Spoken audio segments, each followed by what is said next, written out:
Well, President Trump has called up the National Guard, including Texas Guard members, to deploy to Chicago. Illinois leaders have filed a federal lawsuit trying to stop that deployment. The White House says the president has the authority to send the Guard in as the battle over the president's power now plays out in the third largest city in America. Fox 4 Sean Rabb in our newsroom with more on this, Sean. Yeah, 400 of the Guardsmen would be from Texas heading to Chicago. Now, a federal judge hasn't blocked that deployment yet, but has given the Trump administration 2 days to answer that Illinois lawsuit, a lawsuit that calls Guard troops on the ground in the Windy City dangerous, unlawful, and unnecessary. Chicago and Illinois leaders hold a news conference about the lawsuit filed to try and stop President Donald Trump from deploying Illinois and Texas National Guard to Chi-Town, third largest American city.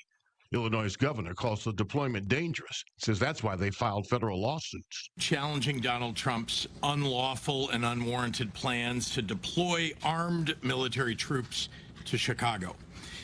There is no invasion here. There is no insurrection here.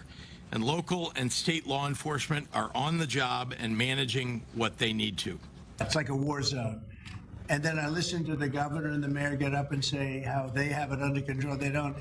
It's probably worse than almost any city in the world. The president says he's sending in the National Guard and will clean up Chicago.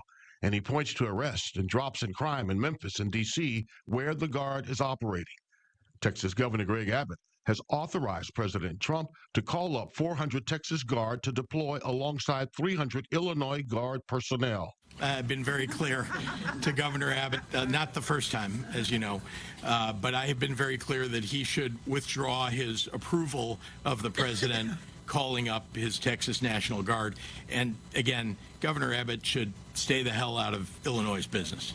With federal troops on the ground in D.C. and Memphis, President Trump says the Guard is needed in places like Chicago and in Portland, where there have been clashes between ICE agents and protesters. It's not unprecedented, but it's very unusual and always subject to conflict. SMU political science professor Cal Gilson.